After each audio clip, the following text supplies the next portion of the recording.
So ito yung araw na uuwi na tayo ng Manila.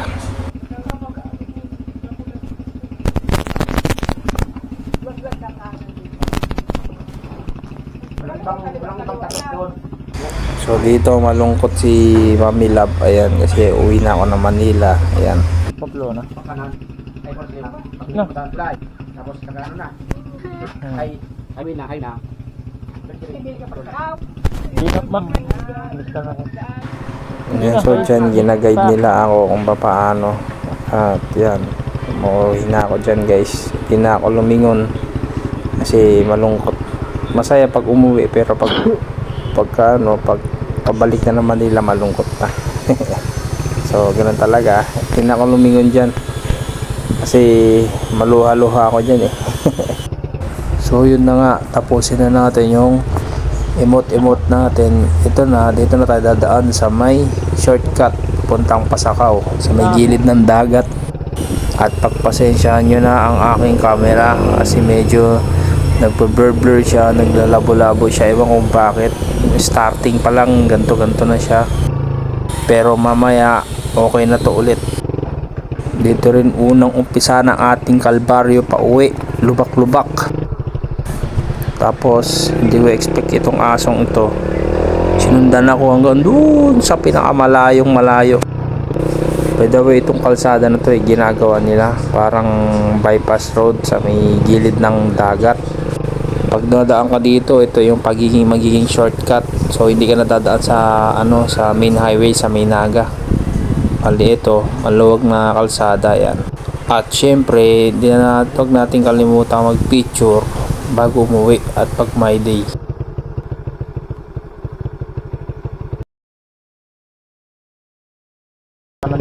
So ayan na, proceed ulit tayo.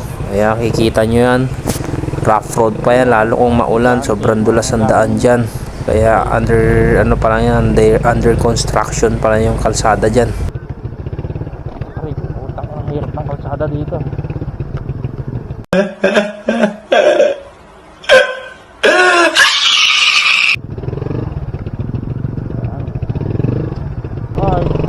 Ayan, nandito na tayo sa may coastal barangay ng Bicol, Camsur, San Fernando. Ito na yun. So pag akyat ulit natin dito, another selfie na naman. Siyempre, nating kakalimutan kasi napakaganda ng view dito.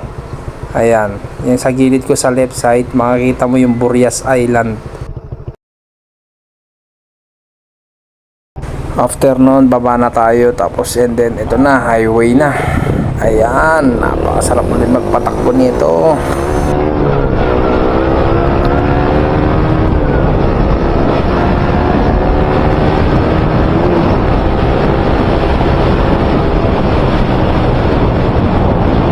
Pero syempre magdadaan-dahan tayo kasi baka mamaya may mga tumatawid bigla dyan, may kalabaw bigla, mabubulaga ka bigla eh.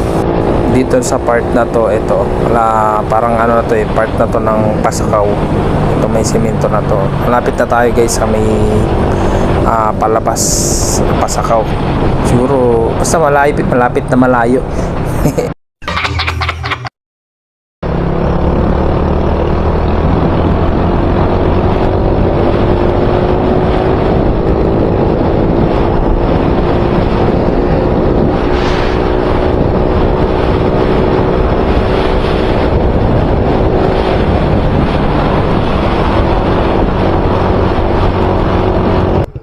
So dito sa part na to, junction to, itong pakaliwa dyan tayo dadaan.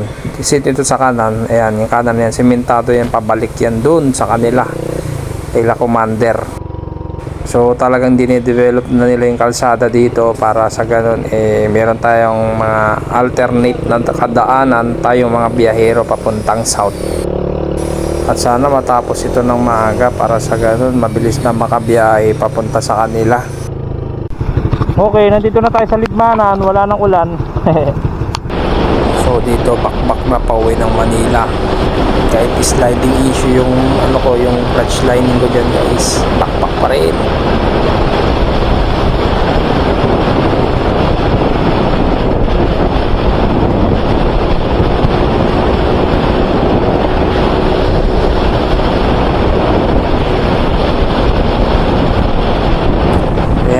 preferred ko talaga yung mga yung araw sa gabi bumiyahe kasi nga yung ganyan din mo makikita yung mga lubak. Kaya yan, ang daming lubak dyan guys. Pero sa dinaanan namin, hindi ko alam kung ano na to, kung si Pokot na to, pero meron ng mga butas-butas dito banda. Ayan, nakikita nyo. Sobrang hirap dyan paggabi. Parang nung pauwi ako ng Bicol, banda dito, dito ko first time naranasan yung biglang tumalon yung motor ko sa sobrang lalim ng lubak. At dun pumengkong, may konting bengkong yung atin Max, harap likod. Pangit talaga kalsada sa south, sa totoo lang.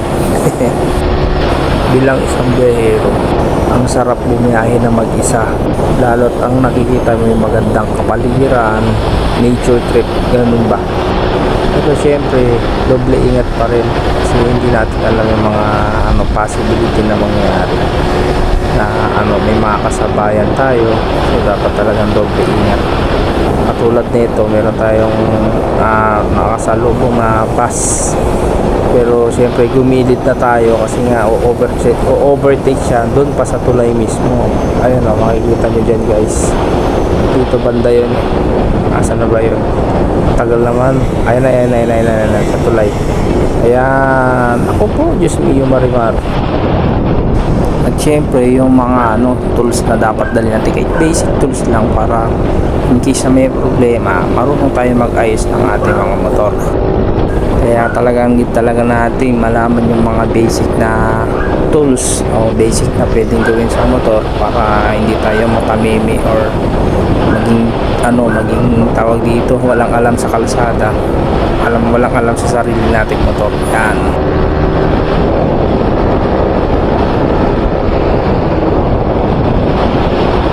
Dito sa part na to, kahit ang bilis-bilis natin magpatakbo, talagang makukuha lang talaga natin ng mula Bicol dito sa Camsor hanggang Manila ng 9 hours.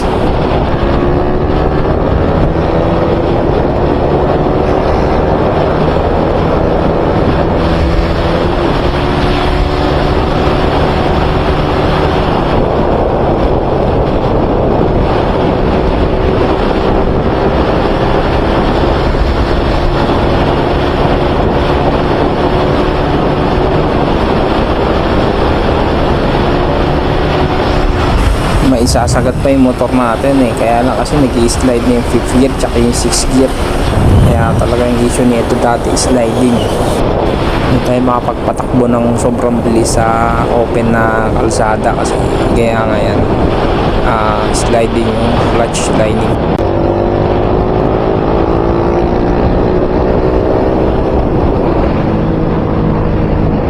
Bali dito guys, yan medyo ramdam ko na yung pagod na na biyahe.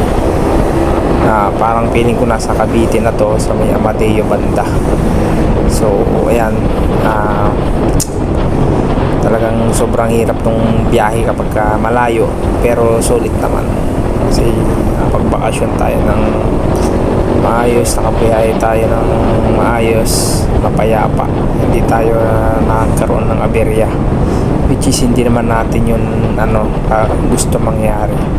So yun lang, that's it. Sana meron kayong nagustuhan sa maikling video ko.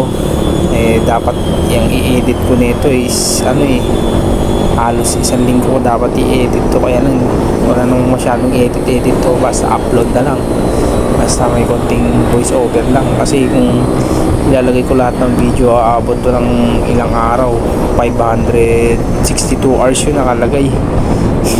Ay 562 minutes pala yun, so medyo mahaba-haba yun, kaya dito na natin tatapusin ang ating video. Maraming salamat sa panonood, bye bye.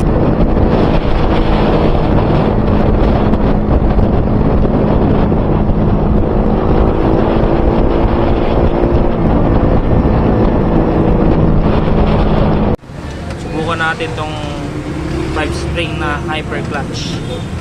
Ayan. Apat na tornilyo lang yung stock nito, di ba kuya? Ito. Sa part na to, ito yung nagkabit ako ng hyper clutch. Ito na yung nakauwi na ako. So yun, pahabol lang. That's it, bye bye.